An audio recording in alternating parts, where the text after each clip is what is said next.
Em 1994, o Brasil passava por uma grande onda de inflação por conta da sua moeda que era desvalorizada, o Cruzeiro Real. Então, durante o governo de Itamar Franco, o ministro da Fazenda Fernando Henrique Cardoso, também conhecido como FHC, criou um plano junto com diversos especialistas, uma medida econômica que alteraria a base monetária brasileira, criando então a moeda que utilizamos até os dias de hoje, o real. Na época, o plano era conhecido como Plano Real, visava combater a inflação a curto prazo e trazer desenvolvimento ao país, desenvolvimento nacional. Porém, o que ocorreu de fato foi uma grande farsa. Na verdade, as consequências a longo prazo foram horríveis, a inflação voltou a corroer a estabilidade econômica do país, além de que não trouxe nenhum desenvolvimento. A inflação é um processo onde os preços no mercado começam a subir exponencialmente. E naquela época o governo dizia, na verdade ele diz até os dias de hoje, que a inflação brasileira é uma inflação de demanda, ou seja, uma inflação de consumo. A inflação no Brasil, segundo o governo, está alta porque o povo brasileiro gasta demais, gasta com muita quinquilharia. Mas existem diversos estudos que comprovam que mais da metade do povo brasileiro vive em um estado de subsistência. Ou seja, eles gastam apenas aquilo que é necessário para a sua sobrevivência. Não há o que se falar em inflação de demanda ou de consumo. A inflação brasileira é de fato uma inflação de custos, uma inflação cambial também. Mas naquela época era mais de custo. Por qual motivo? Todos os produtos que eram vendidos dentro do mercado nacional eram vendidos com uma grande taxação tributária em cima dos preços e também com altíssimas taxas de juros que as empresas tinham que pagar para poder pegar empréstimos com os bancos. Ou seja, enquanto não se alterar as altas taxas de juros e as altíssimas taxações tributárias, não há o que se falar de fim da inflação. Sendo que esse é o real motivo dela, sendo que este é o real motivo da inflação existir. Se o Plano Real não alterava as taxas de juros e nem a taxação tributária, como ele fez então para deixar a inflação tão baixa? Bom, primeiramente, por conta do câmbio, o real tinha o mesmo valor que o dólar pelas próprias reservas de dólar que o Brasil tinha. Então o câmbio puxou a inflação para baixo. Consequência, as empresas nacionais começaram a falir. Não entendeu ainda? Pois pense o seguinte, o brasileiro ele tinha o real, que era basicamente o dólar batizado na nossa terra, o dólar brasileiro praticamente. Então o brasileiro tinha o mesmo poder de compra de um americano. Logo passou a comprar muitos produtos estrangeiros. E por que não os nacionais? Porque as empresas nacionais não tinham como repassar os preços que eles gastavam para os produtos finais. Porque as empresas nacionais tinham, o que eu já falei aqui no vídeo, as altíssimas taxas de juros e a altíssima carga tributária. Enquanto as empresas estrangeiras possuíam uma liberdade de venda muito maior. Ou seja, os brasileiros passaram a comprar muito mais produtos estrangeiros, visto que o valor era muito mais baixo, e as empresas nacionais começaram a perder lucro, já que eles não tinham como repassar esses valores para o produto final, senão eles perderiam o mercado.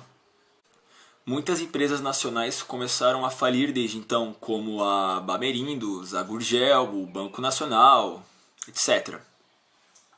Só no governo FHC faliram mais de 200 mil empresas nacionais. Só nos primeiros 4 anos de governo do FHC foram 144 mil. Dava uma média aproximada de 30 mil empresas por ano. Visto que as empresas não estavam adquirindo nenhum lucro com suas vendas, obviamente ocorreram perdas salariais e demissões, cortes de funcionários dentro das próprias empresas. Então não foram só os empregadores que perderam com o Plano Real, trabalhadores também. E também tem os agricultores, porque o governo também importou alimentos. Importando alimentos, os agricultores também não tinham como repassar o valor para o produto final, o valor que eles gastavam. Tiveram que vender a um preço que não lhes dava um lucro. O entreguismo era claro. O próprio governo tirou qualquer tipo de tributação em cima de produtos importados justamente para facilitar a compra de produtos estrangeiros. Ou seja, o governo realmente institucionalizou o plano que acabou com nossas empresas, com os nossos trabalhadores e agricultores. O desemprego na época, se eu não me engano, chegou aos patamares de 16%, finalizou com 13% no final do governo FHC.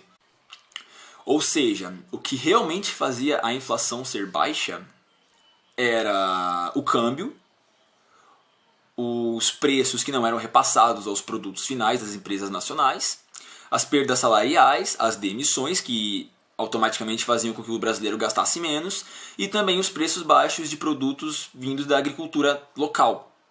Foram esses todos os reais motivos que artificialmente manteram a inflação baixa. A baixa inflação ela estava sendo artificialmente mantida. Aliás, o governo ele gastava todos os dias boa parte do seu orçamento para destinar seus recursos para pagar os juros. E detalhe, são somente os juros da dívida pública. O serviço da dívida pública ou o serviço da dívida interna é um sistema institucionalizado de corrupção, porque desvia boa parte dos nossos recursos para pagar os detentores da dívida pública, que são em sua grande maioria bancos privados. Ou seja, o país mantém as taxas de juros altíssimas e automaticamente tem que aumentar também a taxação tributária para poder arrecadar mais impostos e poder pagar esses juros para poder conseguir pagar alguma coisa da dívida. Ou seja, quanto mais cresce a dívida, maior será a inflação.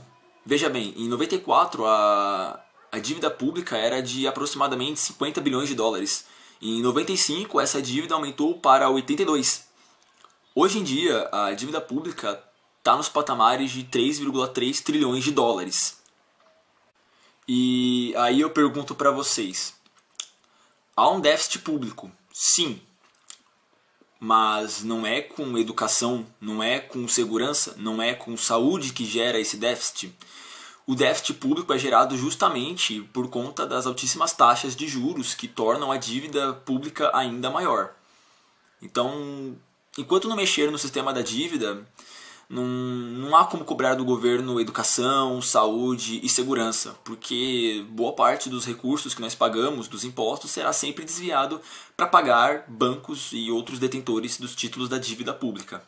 E o mais engraçado é que o senhorzinho FHC ele privatizou diversas estatais com a desculpa de que era para ajudar a pagar a boa parte da dívida interna.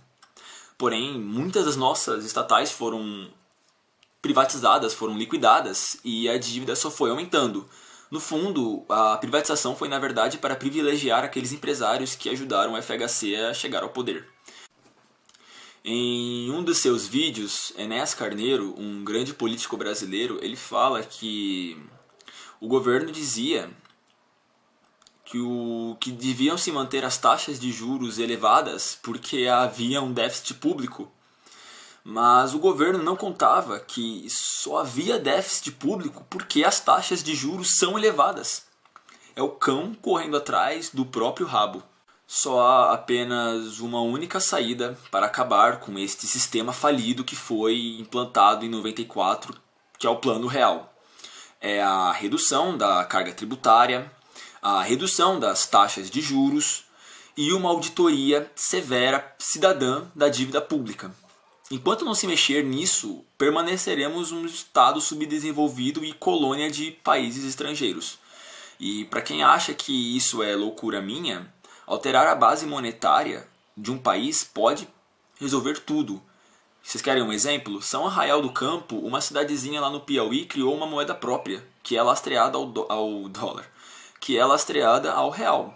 E eles registraram 1 ano sem assaltos. Lá só tem 3 policiais e já é mais que o suficiente. E além do mais, lá também não tem bancos privados. Eu vou deixar aqui no vídeo, na descrição, as fontes que eu usei para fazer esse vídeo. Espero ter explicado tudo direitinho. Qualquer dúvida, comente, curta o vídeo e se inscreva no canal. E também não esqueçam de curtir a página da Legião Nacional Trabalhista no Facebook. Até!